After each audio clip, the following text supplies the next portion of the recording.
Hello, everybody. Thank you all so much for tuning into the show again. We're back in Brooklyn, done with Providence, Rhode Island for a little bit. That's where we shot the last episode. Jay, how are you, my friend? I'm doing well, Antonio. Thank you for having me. Hell yeah. I am high. You're high. Definitely high. Super Nice. high. Yeah, you got to stay that way. Yeah, for sure. I'll be getting more high as we go. Yeah, please, please. When I used to live somewhere where my landlords didn't also live, we used to smoke on the show, but the landlords live downstairs. So, but you can smoke that. Please do. Yeah, one of my landlords lives downstairs from me. I know how that is.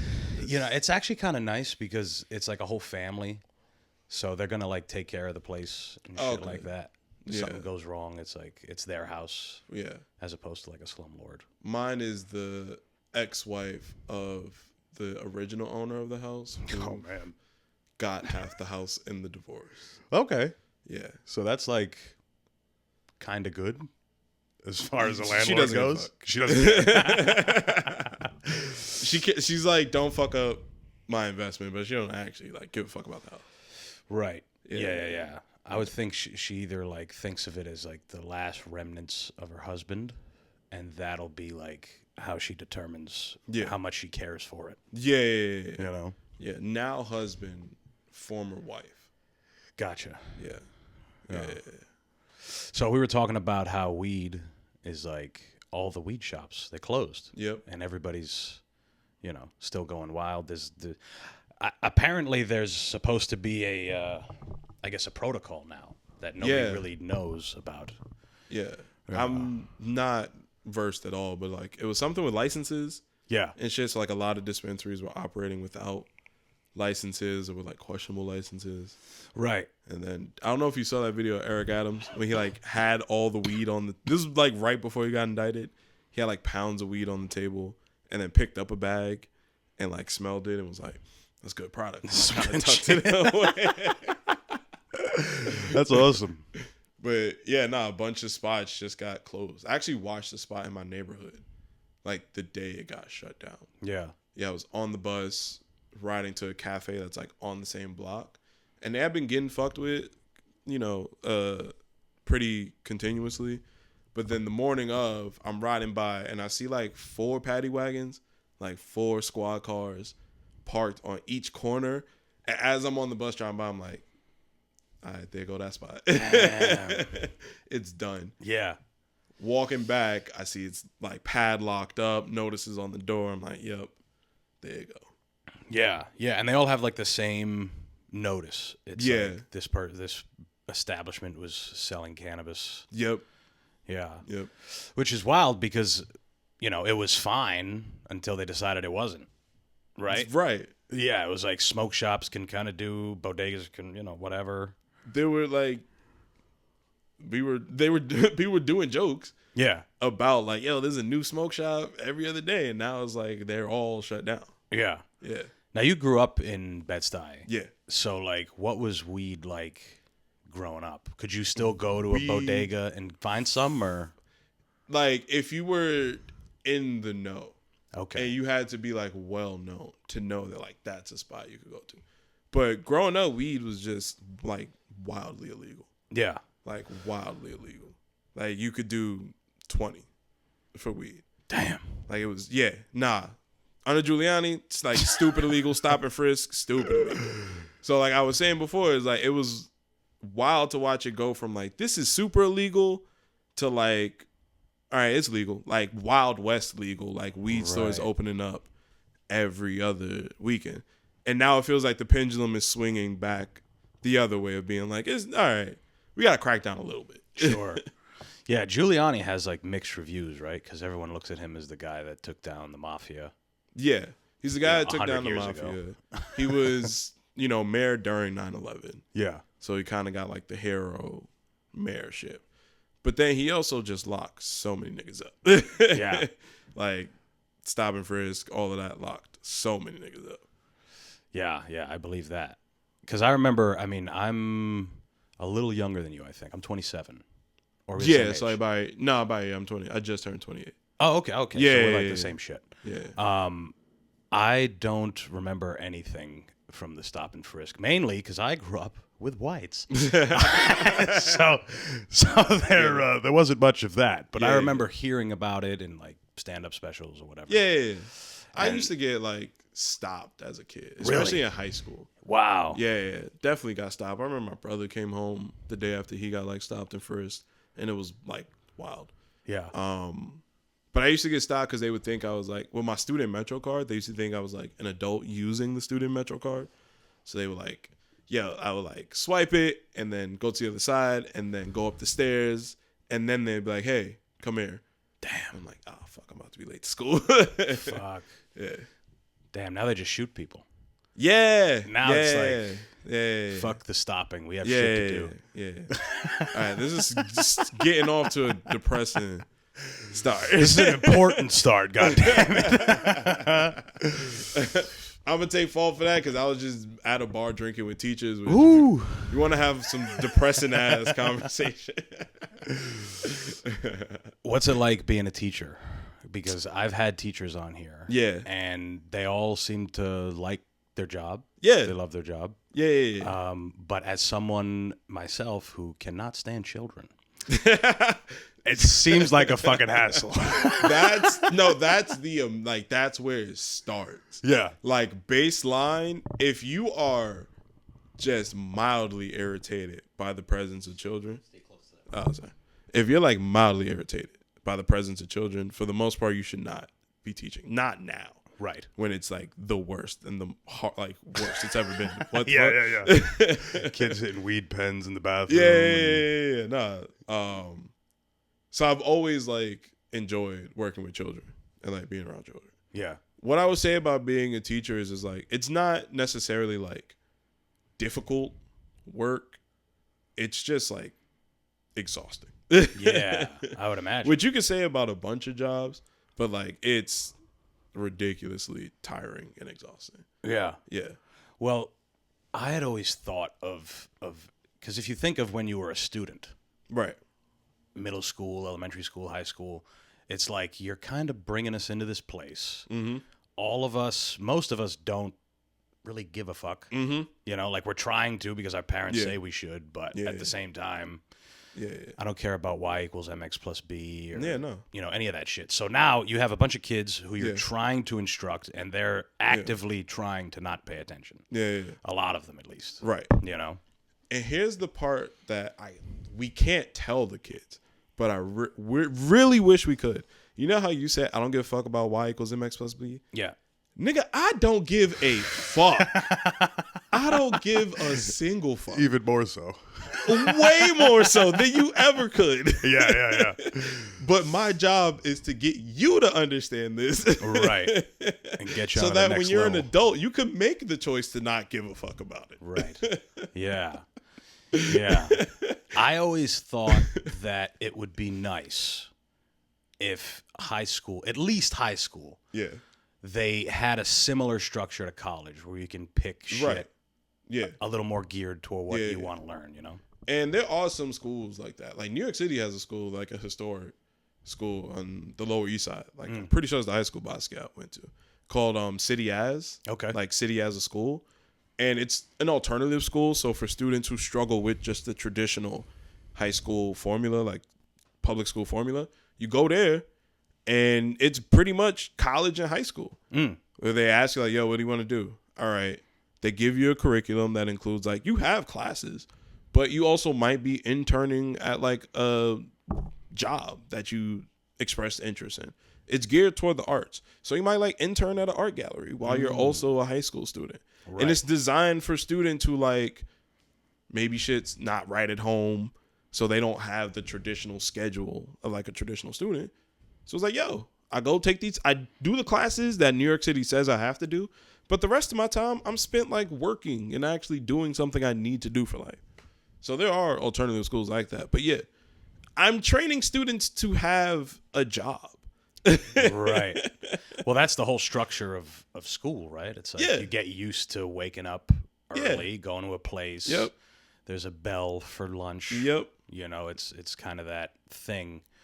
The sentiment of like schools aren't built necessarily for kids to learn. It's more like fall in line kind of Yeah, deal. for sure. Right. For sure. Yeah, like that's why he was like, I don't give a fuck about nobody. Nah, I like to read, so I give a fuck about teaching kids to read. Right. But I don't give a fuck about half the books Yeah. they assign. I don't give a fuck about half these lessons that they force me to teach. Yeah. But like, I'm training you to exist under this system. Like, if I want you to be an effective human being under this system, here's what you got to do. Yeah. Well, reading is like, disappearing more and more every day, right? Like sitting down reading a book. Yeah. And what's interesting is, as good for reading is for knowledge and learning and all that shit, it's even, what I find is it's even better as an exercise in patience. Right. Like reading a book and like trying to get through 20 pages without pulling your phone out or skipping ahead or doing any of that shit. Yeah. I feel like it's valuable in that sense as well. Yeah, but like a literate society is a good thing. You would hope, right? You would. Right. Yeah, nah. I saw this article that came out about this. And it was in the New Yorker. This Harvard English professor is like, the students that come here can't really read. It's like they struggle to read. Harvard. They get to Harvard. They can't fucking read. It's like they struggle to read a full book. Yeah. They have a difficult time grappling with like different ideas. Because the way we teach English now, it's like really short passages. And thankfully, I work at a school where like they do read longer texts. But for the most part, they're just training you to read the short passages that are on the exam. Right. So you don't really learn how to like read a book. Right. Well, I remember in high school, we would, they made it a big point to, and now this could be problematic in the sense that you could just get sidetracked so easy. But it was like, if there's a word you don't know, stop, look it up. Yeah. If there's some cultural reference you wouldn't understand, stop, look it up. But now it's like, okay, I can go to Google, but then I'm going to go to Instagram and, look at the muscle mommies, which I will do. Yeah, that's the weirdest part about being a teacher in today's day and age is that, like, especially because of my age, I kind of exist on the same internet as my students. Right. Like, I know maybe it's because I'm too chronically online, but like when we were a kid, when we were growing up, it felt like your teachers existed in like a completely different world. Right. Like, they don't know it. Like, we would make references in class or use language in class, and they're just like, what is that? Right. But now, I feel like I had a fifth grader when I taught fifth grade. I asked him, like, yo, I went around the room and was like, what's your goal for the year? This motherfucker said, my goal is to become Chad. And I was like, no. That's an attainable goal. But I'm like, I know what part of the internet you're on. Yeah. No. Right. He wants that jawline. Yeah. I'm like, oh, he's one of the Andrew Taters. Oh, shit. He's one of the ones like, and like he would like kind of talk and behave that way. Yeah. But like as a kid, your teachers didn't know. They would be like, we would say like a SpongeBob reference. Like, what is that? Yeah. What is he talking about? Versus now, I'm like, when I hear something, my ears prick up because I'm like, all right, I know where that's coming from. Yeah. Like, I remember I had teachers that had a separate social media account for their students to follow them on. Yeah. And there was a super hot teacher that everyone had a crush on, and she had a Twitter and had the most followers. Yeah, for sure. For sure. It was all students. Yeah. But it was like all of us just like replying to, her being like, happy Spirit Week. Yeah. We're like, love you, miss, whatever. This was in high school, right? In high school, yeah. So in elementary school, that was kind of pre-social media. Yes. Yeah. So like that doesn't exist anymore. Like we can remember a time where like your teachers didn't have social media. Like outside, like your teacher wasn't accessible outside of school. Even if you saw your teacher outside of school, you'd be like, what the fuck? What are you doing? Yeah. I thought you just sat in the house and graded papers. Yeah. Versus now, like I could go home and look up my teacher's Instagram and see what she's like, what they up to after school, see them at the bar. Yeah.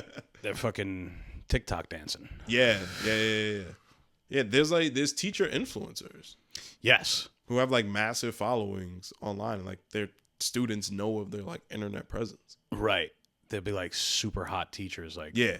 would you let me teach you the Pythagorean theorem? Or there's like whole teacher comics. Wait, like, teacher comics. Yeah. Okay. Yeah, who like they teach during the year. Yeah. And also do comedy mostly and like tour and like they have a podcast about like we're still active teachers and do comedy. Right. Yeah. I think I could be wrong, but I think Ron White was at one point he had an opener that was a teacher. Yeah. Because I remember seeing him live, and his opener, I think he mentioned something about being a teacher. Yeah. And yeah, I mean, now is so interesting because you can kind of do multiple things. Yeah. Like when I was a kid, you think of your teacher, that's it. They're just a teacher. There's no shot that they have other interests or hobbies or whatever. And maybe for the most part that was true. Yeah. But now anybody can do anything always. Yeah. You can have a podcast as a teacher. Yeah. And still teach, whatever. Yeah. It's wild. Yeah, it is you could do, what did you say? Everything. All the time, always. All the time, always. That's yeah. That's a better title than Everything Everywhere. Yeah. Just fucking brain rot, I suppose. Yeah. But everybody can do I mean, porn stars have podcasts now. Presidential candidates do podcasts with porn stars. Yeah, dude. It's wild. Going on and seeing Donald Trump sitting with Theo Vaughn. Yeah. Is almost, it's like surreal. Yeah. And you know what's wild? He probably has a larger reach. Yes. Talking to Theo Vaughn than going to like NBC or some shit. Yeah. Yeah, it makes sense. I mean, before RFK bowed out, he was doing the same thing. Yeah. He was going on every comedian's podcast. Yeah. And then Kamala just did, what's her name? Was it Call Her Daddy? Oh, really? Yeah. She went on that? Yeah. Wow. I haven't listened to it, but yeah, she went on that podcast. She went on Talk Tour. That's the next one on the If Kamala goes on Talk Tour. I hope so. Fuck. I hope so. She asks her, she's like, you ever hot tour? You ever hot? That's how she opens. She'd probably start talking in a southern accent. Yeah. You better thank her, union member. This is the accent I learned at Howard. Yeah. Yeah, it is crazy because it seems like the best podcasts are comedians' podcasts. Yeah. Even if, because they can still get quote unquote serious guests, but for whatever reason, their reach is huge. Yeah. They took over that fucking game. Yeah, if you want to talk to like what they call Gen Z, but anyone possibly under the age of like 30, you go on a podcast. Yeah. Apparently, if you want to talk to black people, you go talk to Charlemagne. Or Shannon Sharp. Or Shannon Sharp. Dude, he blew up, right? Him banging that girl on the... The completely fabricated story of I went on live. Oh, yeah, shit. Yeah. Is that what it was? That's what he's saying? Yeah, because he was getting like gay rumors. Oh, yeah. man. So he was like, "Nah, I ain't gay. Watch me fuck this white guy." That's wild. When he had Oscar De La Hoya on, Oscar was he mentioned. I don't know if you ever seen the pictures of Oscar De La Hoya with fishnets. No. See if we could find those. He's like coked out wearing fishnets in a bathtub or something. Yeah. And he's explaining himself. He's like, no, they drugged me and they took my picture and they, whatever. And I bet they did. And then he goes, he's like, I bet if I asked 30 people in this room, 20 of them would say that they've worn an article of clothing from a woman behind closed doors. And Shannon Sharp's like, I don't know about that, Oscar. Yeah. Look at that. Oh, shit. I thought it was just the legs. Nah, he's full. He's full fucking... He's got the heels on. Got He's got the heels, the gloves. The panties. Nah, these were several choices. You didn't just... Here's the thing. That guy still fucks all three of us up. For sure. In that outfit. No, that doesn't make him not Oscar De La Hoya. Coked out Oscar in the fishnets. That's not a guy I want to No, he still beat... Yo, Mike Tyson could put on some fishnets. I'm still not going to try him. Right. Yeah.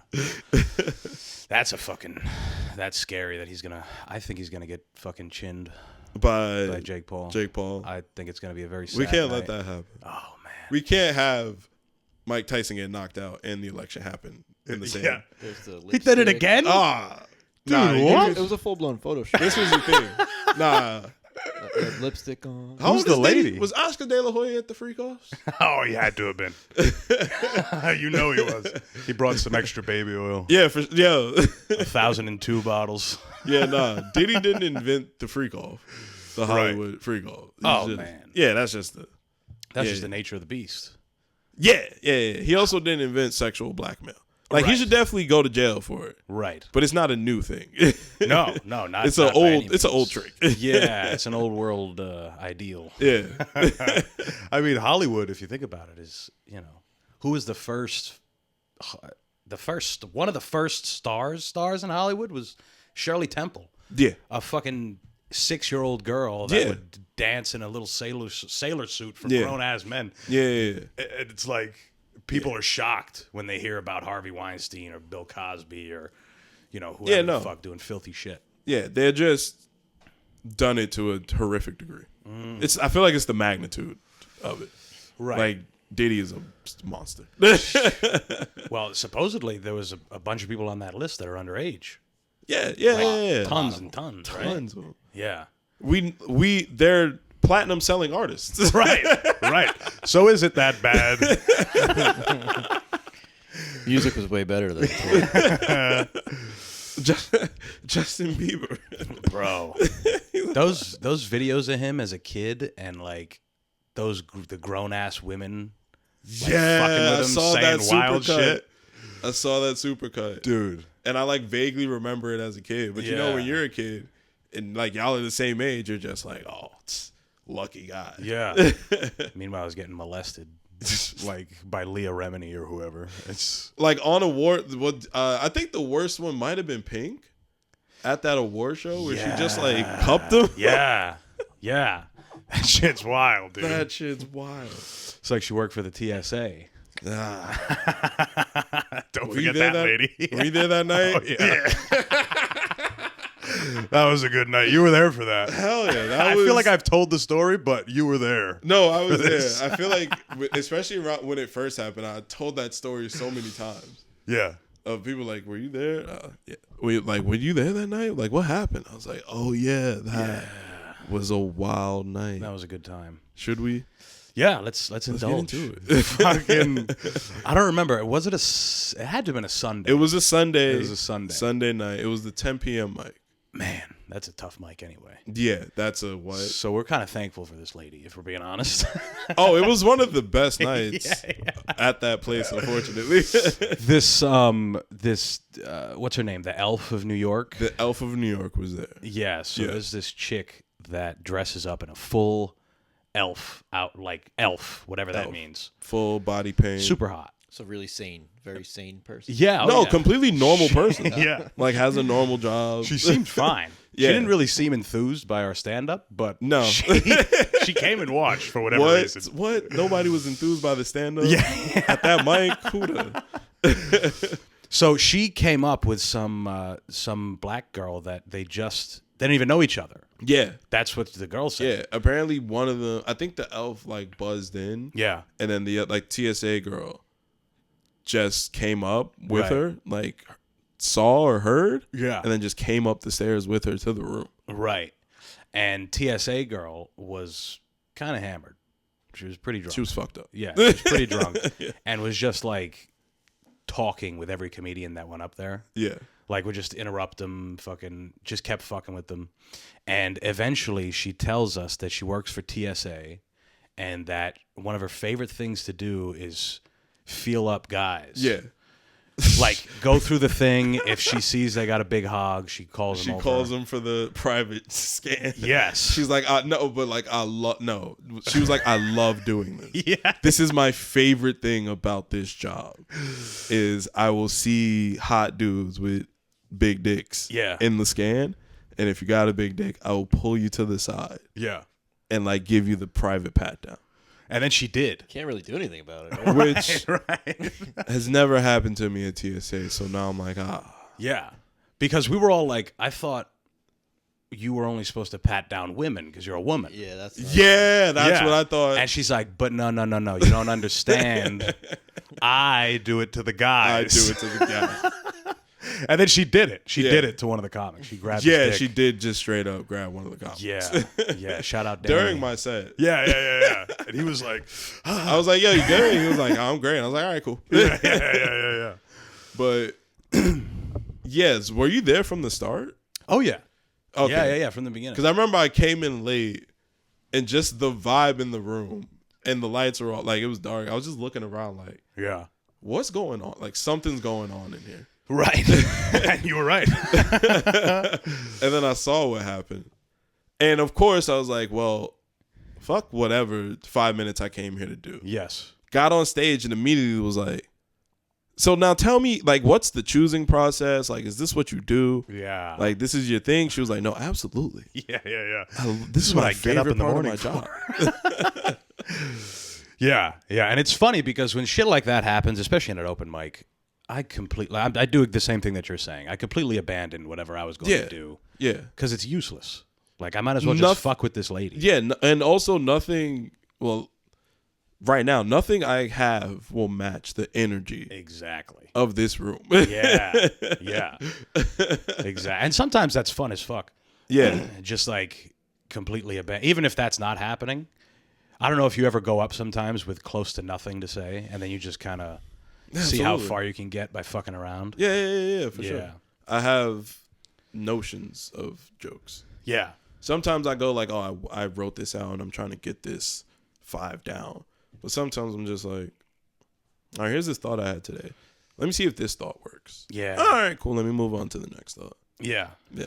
And it's so weird. Like, it's a fun thing to do, but it is weird. Like, it's almost like you're walking on a fucking frozen lake and the ice is all breaking behind you while you're walking across and you're trying to manage it. Yeah. Which is a fun part of the game, I think. Have you ever not gone to the light? Like bow out before you get to the light. Yeah. I'm sure it's happened before. Yeah. Yeah. I try not to anymore, though. I haven't done it. And Ever. I'm like, nah, even if I'm bombing. Oh, yeah. Yeah. No, Yeah. At this point, it's like you guys are going to leave before I am. Yeah. That's how I look at it. You guys are going to not like this more than me. Yeah. Which is, I mean, I don't know. I think that's kind of the right thing to do. You have the microphone. Yeah. Like, let me fucking ride this thing out, see what I can do. I don't know if you ever, occasionally I'll like dig myself into a hole and try to get myself out of it as like an exercise. I just did that for the first time. Yeah. Because I still start off trying to like win the audience. But for like the first time I was like, nah, I know this is gonna, but let me try and see if I can. Yeah. And it did not work at all. Yeah. But see, you still come away with that. But like it sucked in the moment. But thinking about it now, I'm like, it felt so good. Yeah. Just be like, I'm not gonna win y'all back. Yeah. I'm gonna keep digging this hole. Let's crash this fucking plane. I'm not landing this bitch at all. Yeah, definitely. You can totally get lazy too, though. Yeah. Like if you always do that, Yeah, then it's yeah, like yeah, you're yeah. not even really building anything. Yeah. You know? Nah, I didn't like it in the moment. So I'm not gonna do something that feels bad. Like they say that about Patrice O'Neal when he was doing his thing. Like he would go up at the cellar. Yeah. And they'd be like, "Can you fucking try? Like, can you do something?" He's like, "Man, Yeah. whatever." Yeah. Once I reached, like, if I ever reached that level of like Patrice O'Neal pass at the cellar. Yeah. Just be like, Treating cellar spots like an open mic. Yeah, just like, let me see. Which is a way better, like, even though we're at a certain level, the best way to get a gauge on if your shit is good or not is you need an audience. Yeah. Like, you definitely need an audience. Yeah. Like, we'll go to a mic and there'll be 5 people there. Nobody's paying attention. It's like, I don't know if any of this is actually good. Yeah. Yeah. Where the best gauge is always to do it in front of an audience. So do you have a bit or material that you've done like at open mics and then got like, and then you did in front of audience and there was like a way bigger reaction? Always. Yeah. All the time. Yeah. Yeah. It's like you have to like trust your shit and be like, this is Yeah. actually funny. Yeah, yeah. And then you have to almost wait until you have a fucking Yeah. audience. Yeah. And then you hope it is actually funny, you know? Yeah. Yeah. So like how long have you been doing it? It was 3 years in August. Got it. Yeah. Got it. What about you? So it's two different answers depending on what you like define as doing it. Definitely how I define as doing it. So I did it for like 2 years ish in college, but it was this one club on campus, and it was basically in like an open mic that the student club would like book for shows. Mm. And so I never like actually was like, oh, I'm gonna write this bit out and then try it and then work on it. I just would go up there and talk shit. Right. And so I did that for like 2 years ish, and then was like, focused on school to graduate. Got back, didn't do it at all. Went to like 2 open mics, one a year. Like went to one, and then went to one a year later. Yeah. So I didn't start like, oh, I'm gonna write this joke and I'm gonna go to this open mic, go to these open mics and try it until February of this year. Gotcha.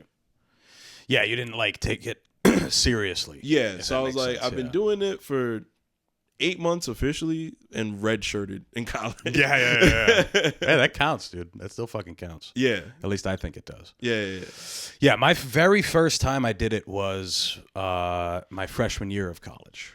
Okay. And I did it for, shit, I feel like I'm lying if I say 6 months. I feel like it's less. Yeah. And I would do like one mic a week. And it was something I always wanted to do, and it was fun, Yeah, but yeah. I never thought that it was something that I could pursue and potentially make it my job. Yeah. I thought it was like, well, I could just, do this once in a while. I'm going to be a millionaire. I'm going to school for finance, whatever. And then when I graduated, I had I guess you could call it a quarter life crisis. Okay. Where I was like, I don't want to do this at all. I don't want to do this finance. But you this left, sucks. Oh, you left finance? Oh, yeah. Oh, After like shit. 6 days. Bro, I immediately knew. I thought you were in it for like a little bit. It took some time. Hell no, Oh, dude. Shit. I immediately knew. And it was perfect timing because then like the pandemic Yeah. started. So it was Yeah. like everybody's fucked. Yeah. This is nice. Yeah. Yeah. And then, pandemic happens and I'm like I think I was one of the people that was fortunate enough to come out of it with like a better sense of what I wanted to do. Got it. Like for a lot of people, I don't know how you felt during the pandemic. For a lot of people, it was horrible. It was great and then horrible and then kind of Yeah. because I was working at a job from home. So I graduated 2019, Okay. the summer before the pandemic, Yeah.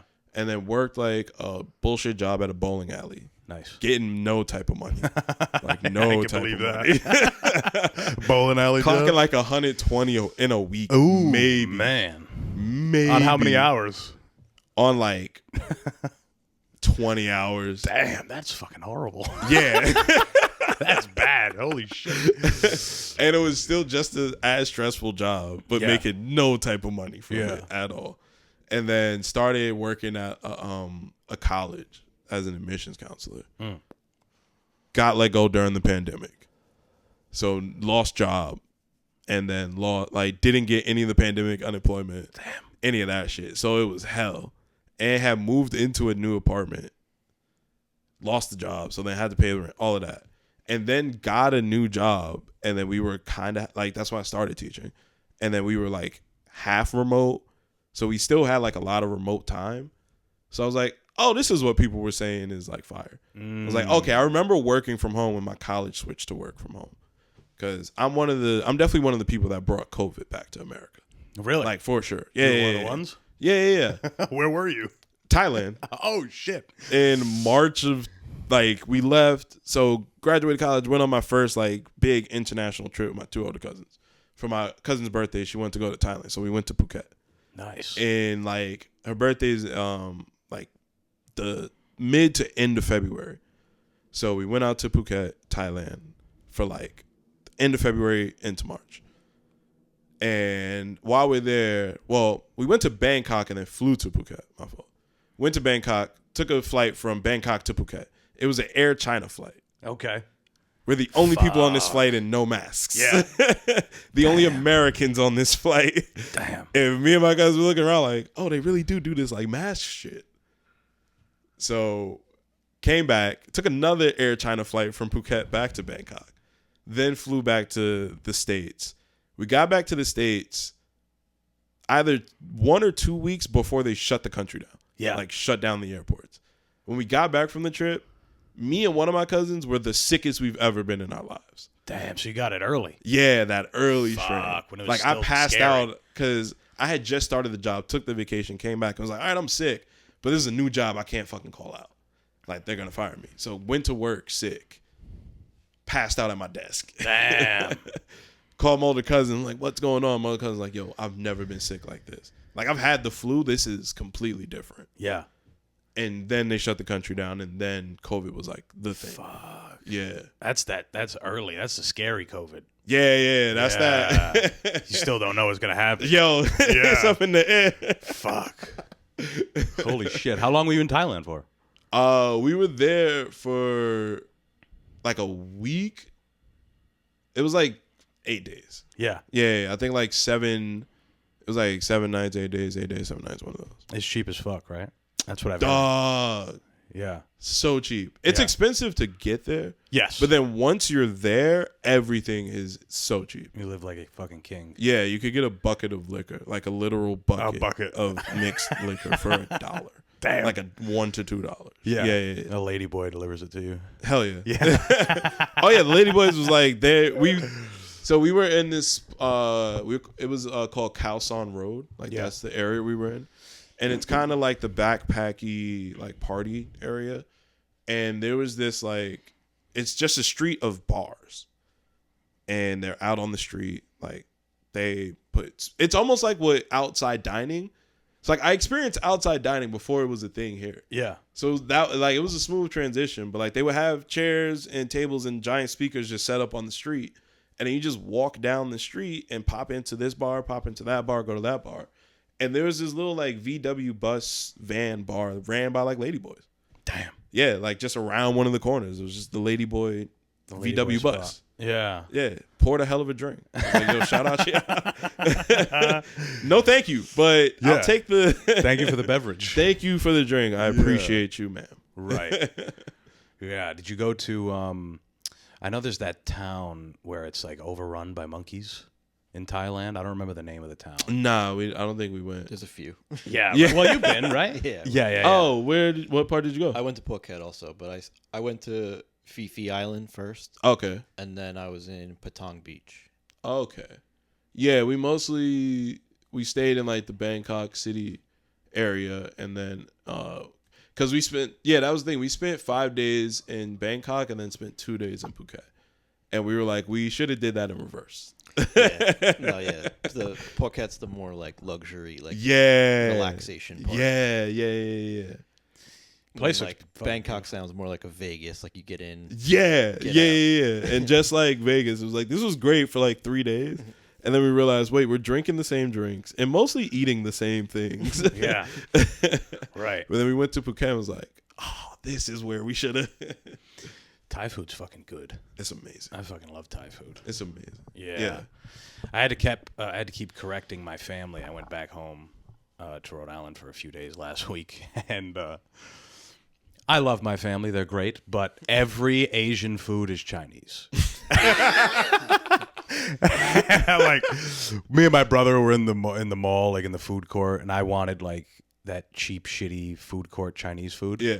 And I went and got some, and he's like, "Dude, there's so many Chinese spots in here." And I'm like, "There's only one. That one's Japanese. That one's Thai. There's actually only one in here, but they make the same shit." So Yeah. Where's back home again? Rhode Island. Rhode Island. Okay. Yeah, What part? yeah. Providence. Providence. All right, I feel like you said that number. Yeah. Yeah. It's I mean, it's cool. It's a small little fucking. Yeah. It's artsy. They call it the art capital of the country, which is weird. Really? Yeah, because RISD's there. Oh, okay. Yeah. And that's, I guess, a big deal. Yeah. But It's just fucking small and boring. Good basketball team. Providence College. Yeah. Yeah. Oh yeah. Yeah. Hockey team too. Okay. What was it, dude? Chris Dunn. He's from. Yeah. He's from Providence Yeah, College. Yeah. Did it feel like a college sports town or not? Providence does go crazy when the Friars start doing well. Oh, okay. So it's like only when they do well. Yeah, I would say so. Got it. I would say so. Yeah. I had a buddy that went to Providence College, and I'm pretty sure the Friars won something. It was either the hockey championship or some shit, and it was bananas. Went crazy? Oh yeah. Okay. Couches on fire. In the Yeah. street. You know, it is a college because there's what, two? I mean, if you count RISD, 3, 4. There's like 4 colleges. Yeah, and, just and in not like a Providence. big area. Yeah. And it is densely populated. There's like 1 million people, and Oh shit. yeah, Dang. yeah. But 1 million people doing nothing, like nobody doing anything. Yeah. I don't know if you've ever felt this way, but and maybe they'll hear this, but I feel like every time I go home, I grow a little bit further away from my childhood friends. I don't know if you feel a similar way. I felt that way as a child. Really? Yeah. Why is that? I just used to spend a lot of time like outside of Brooklyn and like outside of the area I grew up in. Yeah. So I remember with like my aunt lived in the Poconos, and so I would spend like extended time out there in the middle of nowhere in the woods and be like, yo, this is kind of peaceful compared to compared to the block. Yeah. And it would come back and be like, no, I don't actually. I kind of like the quiet. Yeah. It was way calmer. Yeah. Right. So you experienced that young. Yeah. Yeah. You're like, guys, let's go to the fucking creek. They're like, But fuck of course, outta it was here. like, there's no fucking, what fucking creek? There's Yeah. Yeah. No, it definitely is nice to leave the city, whatever city you're from. Yeah. It's nice to go to a fucking quiet, serene Yeah. place. And I always got to like experience that from a young age of like, what's life like outside the city? Yeah, which is super important. I do way less of it now. Yeah. You're stuck here. Yeah.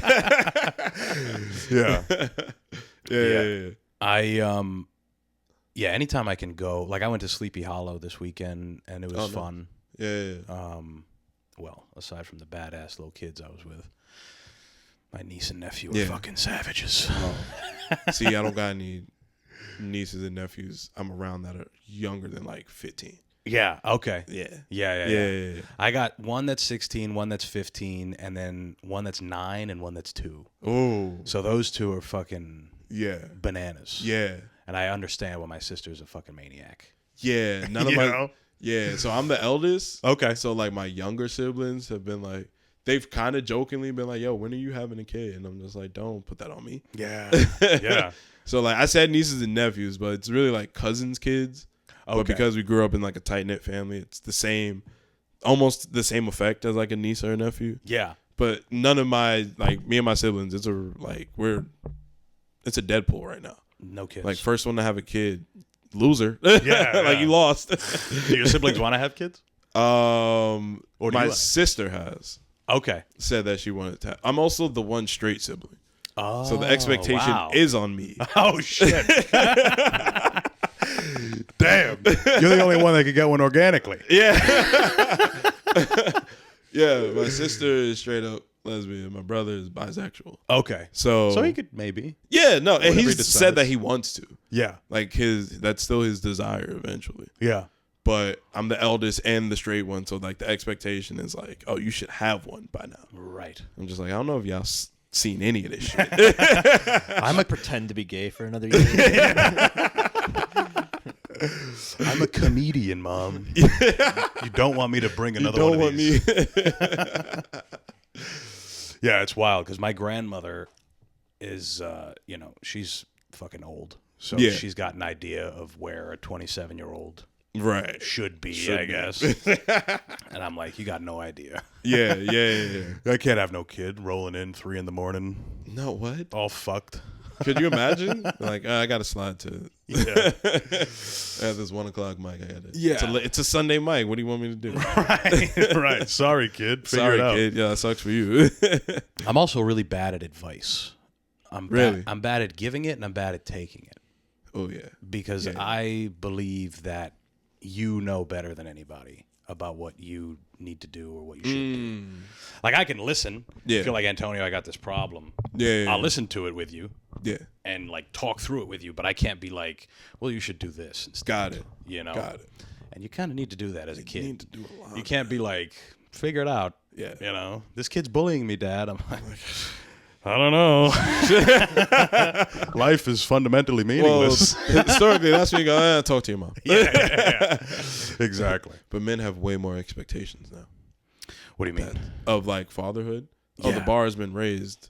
It's like you have to like actually be a parent. That's why I know I'm not ready for kids. 'Cause I'm way too selfish to have a kid right now. Are you fucking kidding me? Yeah. Like I have to choose between like Pampers or this new jacket. Yeah. I don't want to make that choice right now. I want my jacket. Yes. Yeah, I feel that because what's scary as fuck is when being a parent should change you in some sense. Mm-hmm. What's scary is when someone has a parent and they don't change. It doesn't or change. they have a kid and they don't change. Yeah. They're like, nah, I'm not going to change for nobody. Yeah. It's like, they're not even in this thing? Like, Yeah. My pops was a degenerate. Yeah, really. And having a kid did not change him at all. Right. If anything, it just made him lean more into the gambling and drinking because it's like, oh, fuck, I got this fucking kid around. Yeah. They take my mind off it. Yeah. Yeah, that shit's wild. Was your dad a drinker? For sure. Yeah. Yeah. Big drinker. Mine too. Yeah, Mine had to really? he had to get a new liver. That's Ooh. how hardcore he went. Jeez. Fuck yeah. Mine's fucked off, so I don't know what happened Oh, really? health wise. Yeah. But I know when he was around, love to drink. He was putting him back. Putting him back. Yeah, for Yeah. sure. For sure. Do you feel like you can put it away because of him? Can you booze hard because of your dad? I can booze hard if I don't booze like a dumbass. Okay. Because I've tended to like booze like a dumbass so I have a really delayed effect with alcohol where like I'll drink it and I have like 2 or 3 drinks and then don't feel it. And then that 4th drink triggers the effects of the 2 to 3 at the same time. So I just go from like, oh, I'm decent to fucked up if I'm like boozing crazy. Right.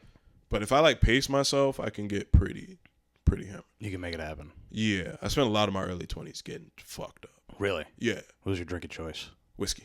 Whiskey? Yeah. Rocks? Just whiskey rocks or like whiskey Nah, something? usually like whiskey soda. Oh. Like whiskey soda. Okay. Like the old fashioned because I was pretentious as fuck. Wow, an old fashioned. Yeah. Interesting. Because I was dumb, like just mad pretentious. You're just listening to John Coltrane.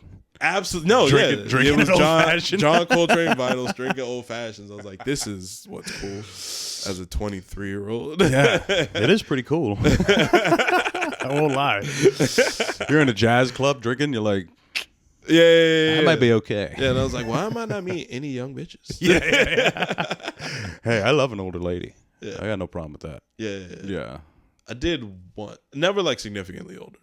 Yeah. But I think when I was like 22, I dated a 28-year-old for like 3 dates. Okay. Yeah. Yeah. That's good. Yeah. She was just like, no. She wasn't about it. Yeah. She's just like, no. She thought you were too young? Too young and just too immature. Okay. Yeah.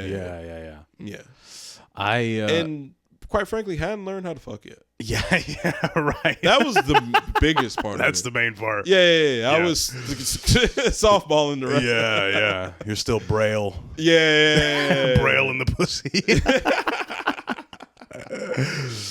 Yeah, I feel that. It takes a while to find your move, you know? It is true. It takes a while to find your move. I feel like I just started telling a new bit about being a late bloomer. Yeah. Because like I lost my virginity at 16, which is like the average age it happens, but I grew up in the hood, so that was mad late. Right. You're right about that. Yeah. Damn. Yeah, losing your virginity at 16 was like, oh, bro. Like, Are you gay? Like, no, that's the bit. Yeah. It was like a solid 2 to 3 years where they're like, is he gay? Like, Yeah. are you gay? Like, on my 13th birthday, I'm getting my hair cut.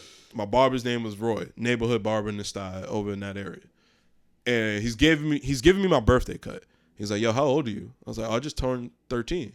And he was like, oh, shit. Like, mad casually, as if it was nothing still. You got some pussy yet? I was like, no. What? And he goes, oh, it's cool if you're gay. Yeah. Like, it's not. It's not the case. That's also not the only option. Right. Not the only other. Right. Why is that? Is that just because black people love fucking? I don't know. Yeah. I don't know what I'm like. I mean, I know what it is, but it's a really long-winded answer.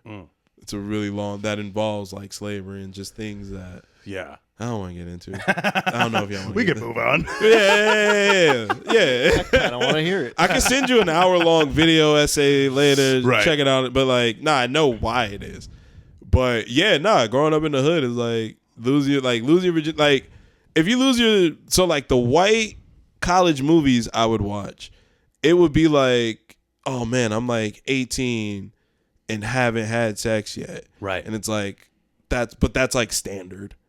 That was like the big problem. There was maybe like the cool guy was the guy who lost his virginity at like 16. Right. In the hood movies, it was like, bro, everybody. Yeah. Everybody been fucking. And growing up, it was like, Like, I remember people like, it was getting head in the staircase in like 7th grade. Damn. Yeah. That's hardcore. You go to the back staircase, get some top. Yeah. Yeah. It was just normal. Well, I remember as a kid, the first kid that put me onto any sex stuff, porn, titty pics, whatever, was a Dominican kid. Yeah. Shout out Steven Martinez. My homie. I haven't seen him in years if you're out there, bro. Me and this kid used to pretend we were DX. You ever watch WWE? Yeah. Bro, we would write DX everywhere. Yeah. Spray So we paint got it. those pants. Yeah, right? These actually rip off. Into black spandex. Yeah. I'm ready to fucking go. Man. I feel like wrestling has gotten a big resurgence. I'm not a fan of it anymore. Yeah. Because I think that's a sign of adult autism. But men need hobbies too. Yeah. And Rhea Ripley is one of them. Yeah. God. Yeah. Why are we so attracted to her? She's The so muscle jacked. mommy thing is yeah. It's a real thing. It's a real thing. Yeah. Yeah. All these It's just jacked like chicks. things that used to be weird niches of the internet, it's all getting mainstream. Yeah. Like that used to be like a weird kink community, and now it's like you could hear a muscle mommy joke on like a late night. Right. And like a late night monologue. Right. Everybody's like attracted to everything. Yeah. Almost, Yeah. Kind of. You sure? Yeah. Yo, it's okay. I think so. You're not 13, but you could still. I Yeah. could get Roy to give you a lineup, and you could tell him. And we could a lineup where You still line this up. They do beards. It's cheaper. Trust me. right. Yeah. This is the only reason I go to the barber is to get a beard. Same. Get the beard done. I can't do it myself. And it still feels nice. It does. Yeah. It does. Yeah. Yo, it feels like I feel great. Yes. It's the last shred that I have Yep. of grooming, I guess. Do you also get a lineup and then do like random shit afterwards? I can't go home. Like what? Just walk Just around. run errands and shit. Yeah. Just like I can't go from the barber shop to like home. straight home. Yeah. I got like people got to see this. Yeah. Yeah. You go to I need women in the vicinity to see this lineup. Right. Yeah. You go to Whole Foods and pretend like you don't know where things are. Yeah. Could you help me out? Yeah, sweetheart? for Where sure. are the kumquats. For sure. Just do shit you've been putting off for weeks. Yeah. It's like, I actually do need to go get some lotion. Right. When Been did you meaning to. when did you take it all off? It happened early. It was like, oh yeah, for the folks at home, I've been wearing a. That's all good. It happened at like 22, Okay. like 22, 23. And you took it off then. Yeah, because I remember. Nice. So like my corner, one corner started going, and then the other corner started going aggressively, and then it just like And I remember I tried to grow my hair out for locks and saw what my hair looked like grown out. Yes. And I was like, oh, this is dead. This is bad. This is bad. Yeah.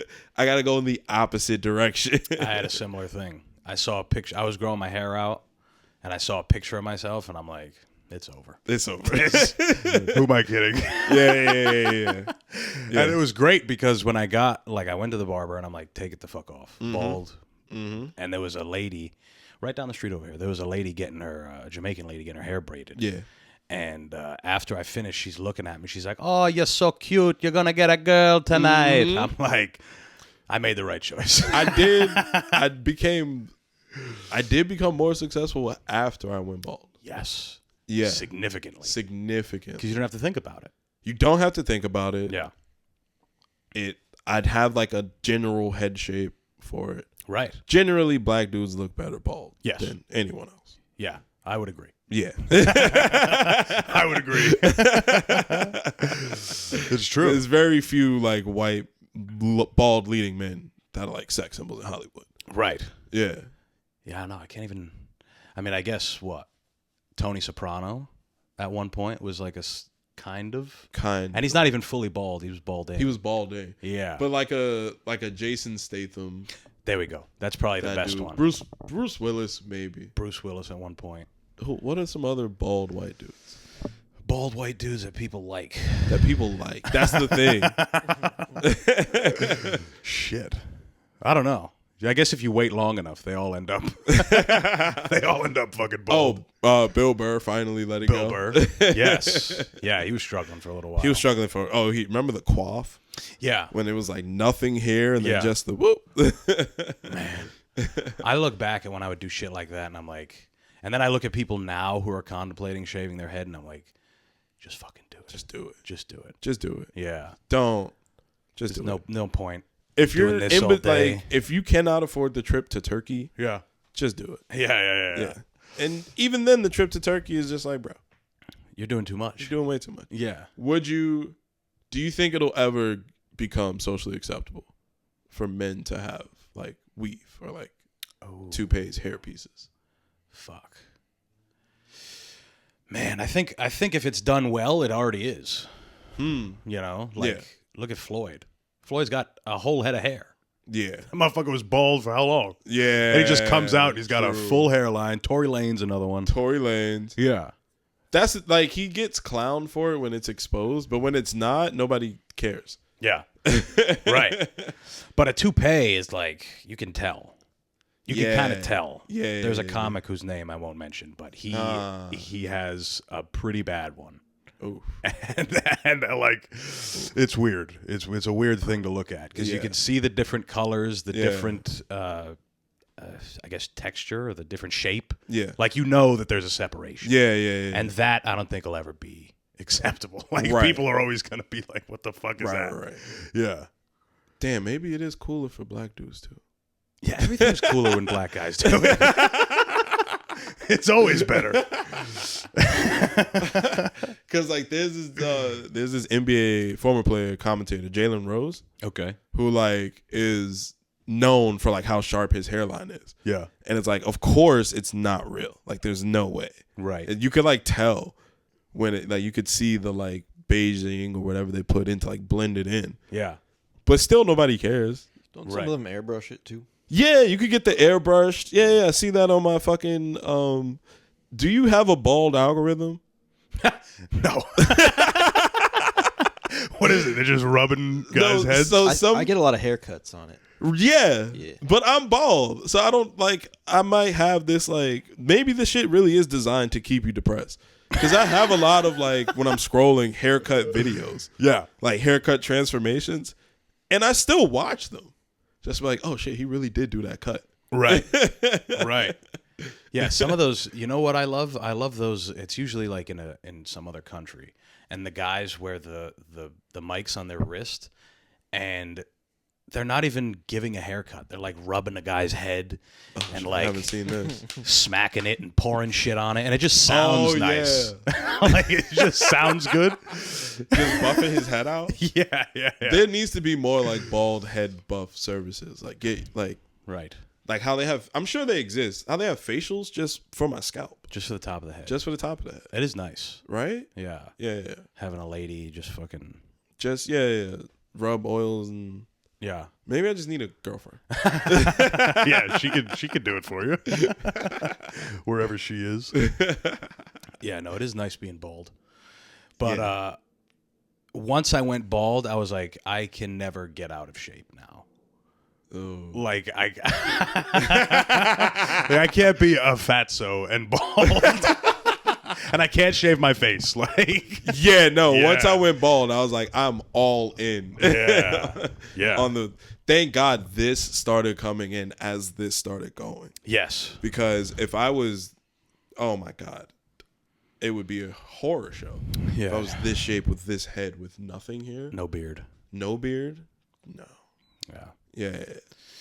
It's fucking wild. Thank God. I mean, even me, it's patchy, but it's fucking better than straight I cue do ball. have like patches and just spots that haven't filled in as much, but it's enough of the frame there Yeah. that it's acceptable. And when you get it lined up, it looks good. Yeah. The lineup always looks great.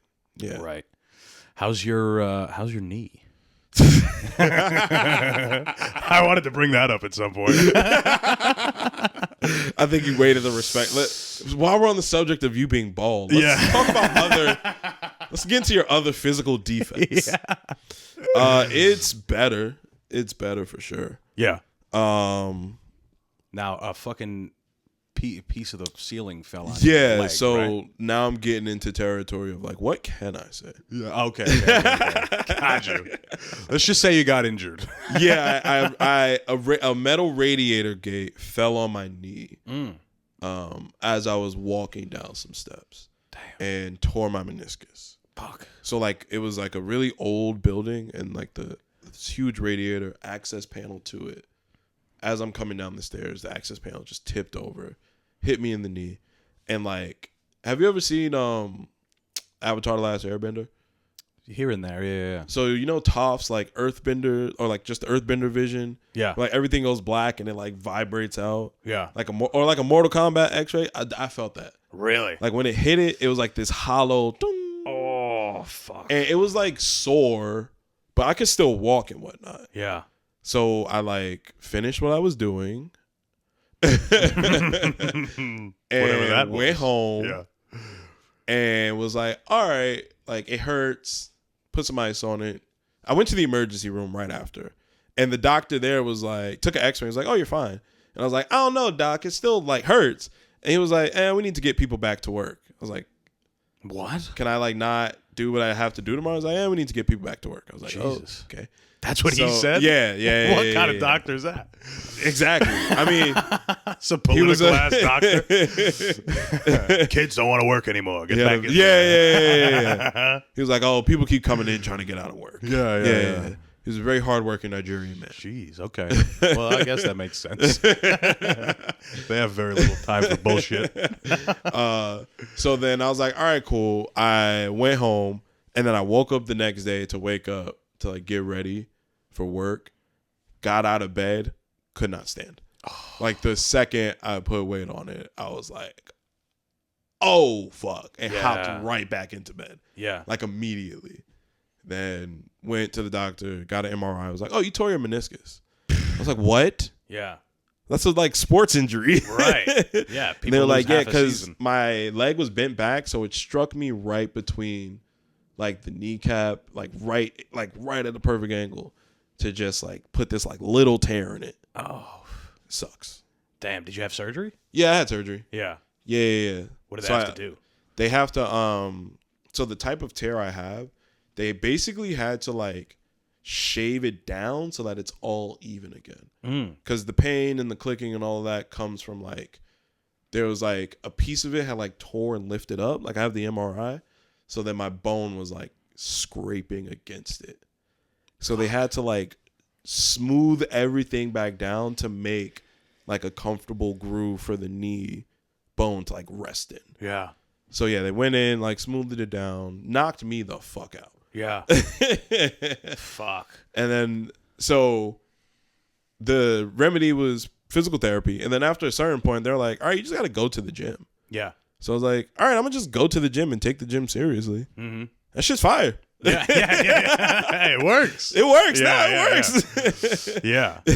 Well, that's one of the schools of thought, I guess you could call it, is when you get injured, obviously not immediately, but let's say you injure your knee, when you can, it's good to start working it out. Yeah. You know, like almost not immediately, but don't take too long. Yeah. Yeah. So it was 6 months of like kind of rest and then light physical therapy, just like stretching, mobility, all of that. Right. And then at a certain point, it was like, my doctor was like, all right, you got 1.5 years to rebuild this muscle the best you can. After that, it's fucked. Yeah, really? Yeah, there's like, you have a year, 1.5 years. That's like the most amount of time where you could like rebuild the muscle to strengthen around. Because that's what it is. It's not the tearing, it's not necessarily the shaping of the meniscus. It's the muscles they had to cut through to get to it. So those have to be rebuilt. So he's like, yo, you got like 1.5 years. That's the like max window to rebuild this muscle to as close as what it was pre-injury, or else it's just going to be assed out. Right. And like when I work out consistently, it definitely feels way better. Okay. Yeah. And now when you work out, do you have like specific stuff that you do for your knee, or is it like just leg day? It's squatting? like, it's leg day, but I'm not doing like squats. Okay. Like it's not like extreme leg day. It's mostly leg extension, weighted bike, leg presses, and then like that machine. I forgot what it's called. Where you spread it? Yeah, Oh, that. okay, I call it okay. the The pussy pop. yeah, the pussy back. Yeah. I call it the bust it open. Yeah. Because that's what they're practicing. So like that, and then I would do like weighted like squats with like dumbbells or like Yeah. the step ups, but nothing where I'm like, yo, I'm about to squat 200. Sure. Yeah. Yeah. I mean, I know for sure, you know, squatting in any sense is good for the knee. You know, to a certain point, obviously. Yeah. But I feel like people, especially men, they get into I got to put the weight on my back. And Yeah. It's like you're getting stronger either way. If you're using dumbbells or if you're using a bar, you're still getting stronger. Then that's when it gets into like the vanity lifting and shit like that. Right. Where it's like, I don't need to look like that. Right. I just need to walk when I'm 40. Yeah. Exactly. I'm very invested in walking when I'm 40. Yes. But also I enjoy it. And that was the first time in my life I had like consistently been in the gym and had like a workout regimen. And I enjoyed it. It felt fucking great. And then I got a job again. Right. Gets in the way. My life was so much better unemployed. Oh, it always is. Yeah. It literally always is. Like I was able to pay rent and not starve and have a cell phone. Yes. And past that point, I was like, oh shit, I could just do whatever. Exactly. I was like, okay, I'll go to the gym and cook meals. Yeah. And pursue comedy and like do what I actually want to do. Right. Yeah. And now you're working again. Yeah. And you can't do those things and you're broke. Yeah. But that's the you thing. know what I I'm mean? making more money than I did before. Like Okay. definitely making way more money than when I was unemployed. Yeah. But when I didn't have money, I wasn't concerned about like spending money. Yes. Now that I have it, I'm like, fuck. Yeah. Like I got to justify this torture I'm going through. Yeah. So like it's almost like I have to spend it to verify having it. Right. Versus when I was unemployed, I was like, I don't give a shit. I'm like, I'm alive. Yeah. And like I can afford to do, for the most part, what I'd like to do. Right. Yeah, you almost need to take that mindset when you're fucked up financially. Yeah. You know, you almost need to be like, well, Yeah. you know, fuck it, I guess. Yeah. We'll figure it out at some point. Yeah, like I stopped drinking just because I was like, well, I can't afford to drink, so yeah, I'm just not going to. I'll still go to bars and like go to things like that. Hang and out. Scrounge like enough up for like one drink to pay for the, mic ticket. Or if it's like, even if it's a free mic, I'm going to buy a drink at the bar. Yeah. But I was like, if I can't afford it, I'm not going to do it. That's dumb as hell.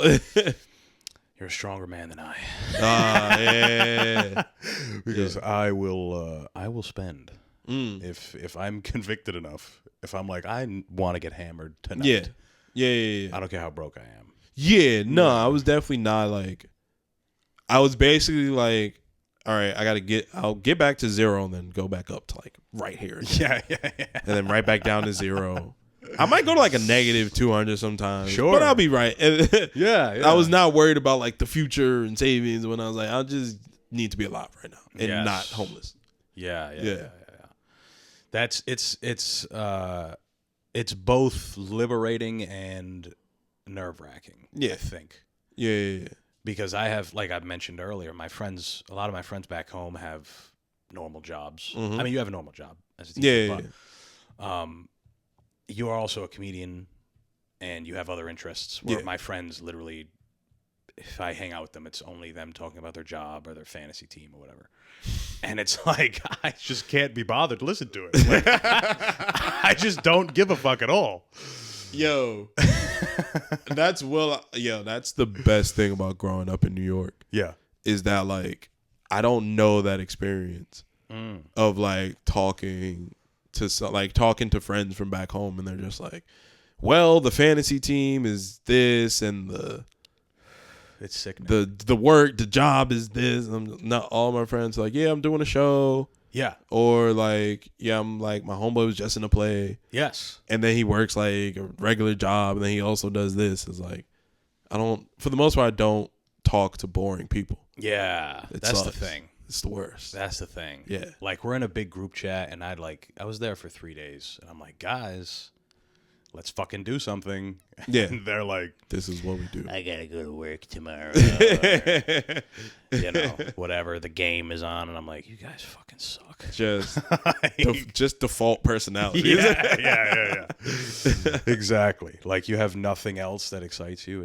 And that's the thing. That's how I feel with girls too. Like, if I go out with a girl and there's nothing that, for lack of a better term, sets her on fire, nothing that she's passionate about. Yeah. It's like, well, what are we gonna talk about? What are we gonna talk about? Yeah. I don't care about what's Andy Cohen and the fucking housewife. Like, I don't give a fuck. And I'm never going to. Yeah. And that's the same thing. I mean, the male version of Desperate Housewives is the NFL. Absolutely. No, absolutely. Yeah. You know how I know that? Yeah. I've long since like stopped watching football. Yes. Like, fell out of love with it during the like Kaepernick shit, and then got back into it for a little bit, and then the Damar Hamlin shit. I was like, oh, I could watch a nigga die on this screen. Yes, very. And close. It wasn't like, not only did he die, there was like a brief period of time after he died on field where there was like, are we gonna continue this game or not? Like, we could just cart him off. Like, there was no rule that like, yo, somebody dies on the field, game over. Right. Like, we'll postpone this. Right. Not in football, baby. Despite that, I still listen to football podcasts. Really? Sports podcasts? Yeah. Like, I still listen to a football podcast, and I'm still entertained by the storylines of the season. Right. Even if I'm not necessarily like, I don't know like the analytical like X and O's of the sport itself.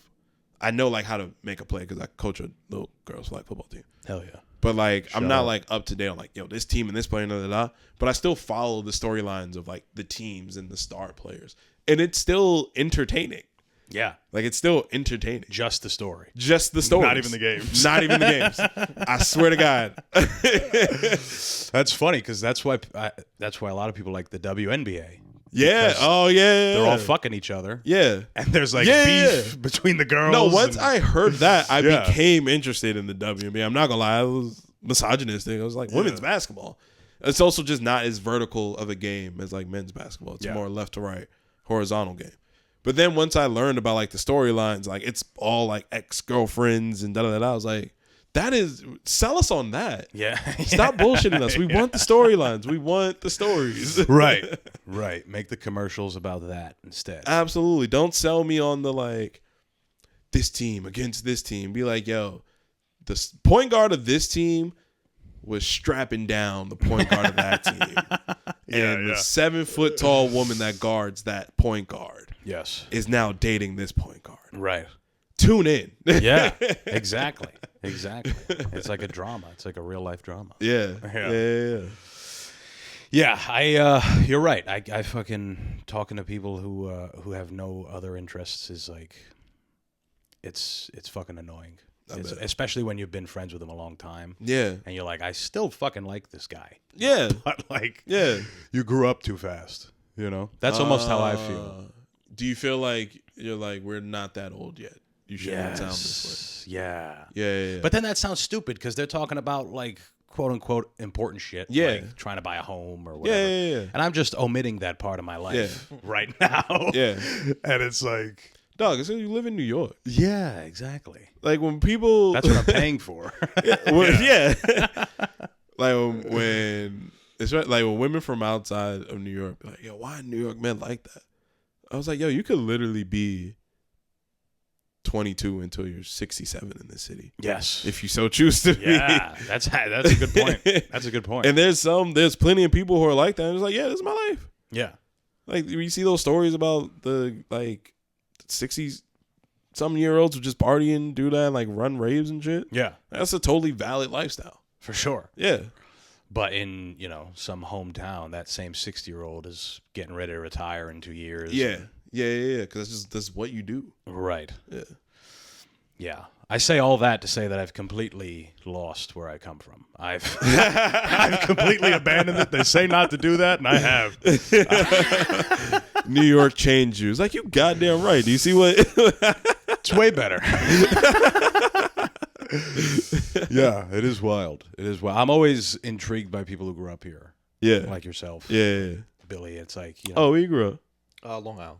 Oh, okay. Nice. What part? Way deep Suffolk called Farmingville. Yeah, no idea. I was just being nice. There was like 3 places you could have named, and I was like, oh, okay, cool. Near Ronkonkoma, maybe. Hey. Oh, okay. I know Ronkonkoma. Right, close. Yeah. I know Massapequa. Okay, I live close to there now. Okay, because I work with a bunch of people from Massapequa, so I'm never going there. Yeah. Or with a bunch of like white kids from Massapequa. I was like, this has to be the worst place, like ever. I live pretty close to there now. Yeah. Yeah, Like- but to grow up in a place that has like so many outlets and so many different cultures and Yeah. so much shit for you to get into Yeah. without a necessary body. Like you don't need like a like if I wanted to do a fucking an art exhibit in Rhode Island, I would need way more resources there than I would here. Yeah. You know what I'm saying? Yeah. Like shit here is like That's yeah. you can do shit. Yeah, that's why I say like being a teenager in high school in New York, there's absolutely nothing like it. Yeah. Because that's around the time that you first get away from your parents. Right. And then the city is just yours to explore. Right. Granted, I didn't have the best of parenting, so I was allowed to like be out to like Washington Square Park. It's like 2 in the morning. All the time, yeah. But I'd still value those experiences because I learned a lot like about myself. Yeah. Just from those experiences. Yeah. And I didn't, and like, it caused me to not overly indulge on it as an adult. Right. Like, I didn't get lost in those, chasing that. Yeah. That makes sense. Yeah, growing up in it, you're used to it. Yeah. It's like those kids in high school who were drinking, Right. From 15 to 18. And then after that, they're almost like, they're past that point. They don't party anymore. So I get what you're saying. Yeah. Granted, I still lost my shit when I went to college. You went wild. Yeah. Where'd you go to college? SUNY Potsdam. So where's that? It is up. Like, oh, upstate. Yeah, I remember my first year there. I was on the phone and there's some like. It's like Finger Lakes? No, it's not it's the Adirondacks. Okay. I don't know if you know like where Clarkson, St. Lawrence. It's Potsdam County. If you pull up a map, we were 40 minutes from the Canadian border. Oh wow. Like you have to drive like up the Adirondacks and get to the other side of them. Got you. Yeah. And I remember my first year there, like first weekend, I was just on the phone talking with some friends from back home. And I'm like, yeah, I'm all the way upstate, bro. And this white kid who was like in the vicinity was like, upstate? That ended at Albany. You're in the North Country. Whoa. And like in my head, I heard the like banjo. Don't go messing in when them my cousin was hills. dropping me off, we were driving by. It was like Confederate flag, Confederate flag, Oh, Confederate no. flag. It was like, bro, where the fuck am I taking you? And I was like, we about to find out together. Flip that compass around, bro. Where Yeah. where we going? Yeah. So you went away for school, technically. Yeah, technically. It Because was you like, lived up there?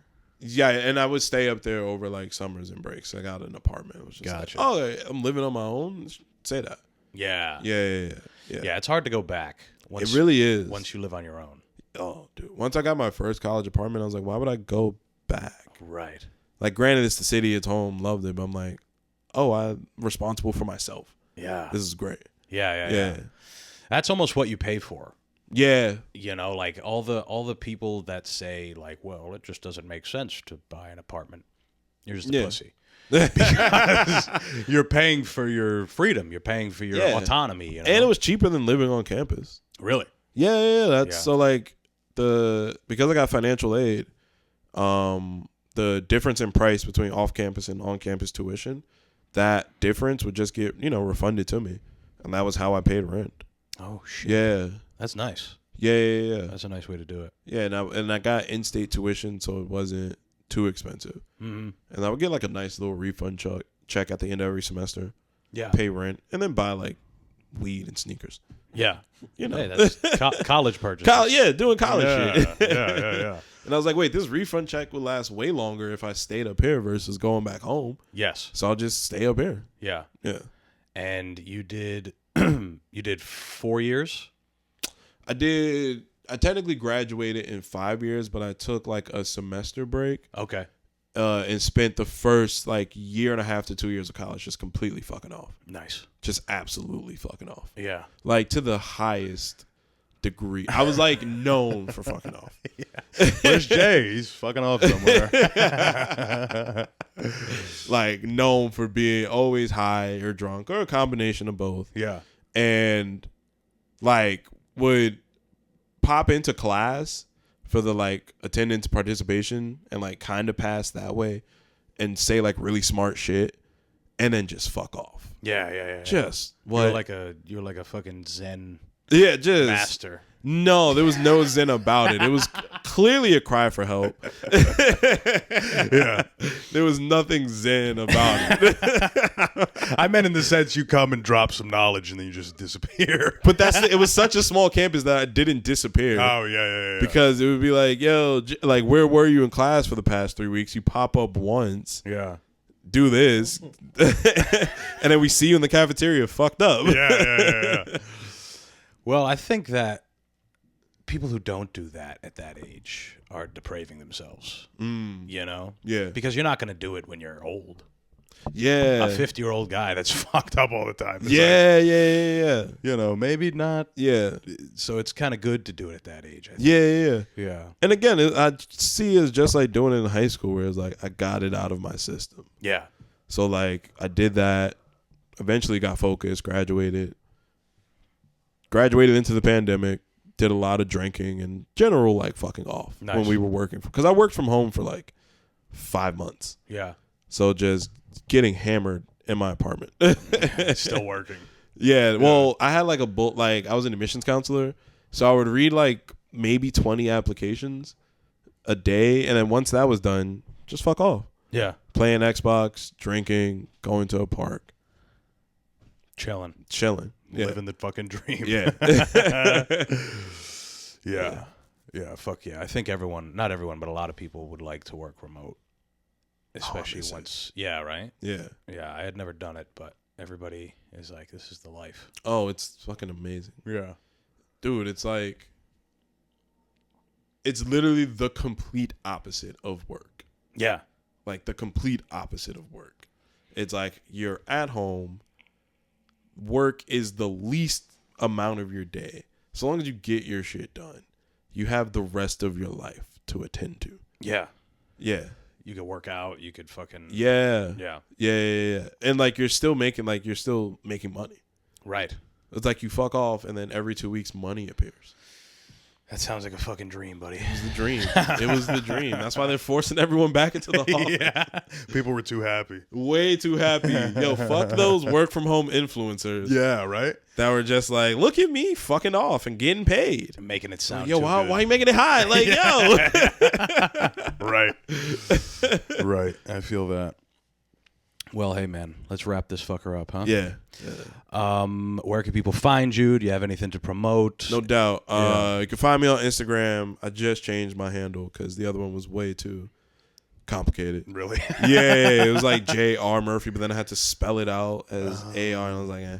So now it's just J Murphy with 3 Y's at the Jayyy Murphy. Okay. Yeah. Gotcha. Yeah. Hell yeah, man. Thank you for coming on. Oh, my fault. Anything to promote? If you have a show or anything like that. Nah, not, Not at the moment. I always ask. Me either. It's all right. Pull up to the Tiny Cupboard at 5:30 if you want on a Sunday. There you go. If you want to do that. Might be hosting a show at Knickerbocker Underground soon if I get my shit together. And How is that spot? I haven't been there yet. it's a good spot. Yeah. I hosted a show there last month or like 6 weeks ago. That was a lot of fun. And they do a mic on Fridays? Yeah, I do the Friday night mic. And it's around here? It's close? Kinda? Yeah, it's in Bushwick on Knickerbocker Avenue. Okay. You could definitely get there. Gotcha. Yeah. All right. Yeah. Well, hey, thanks, man, for coming Hey, on. appreciate you. Definitely. We'll talk to y'all next week. Peace.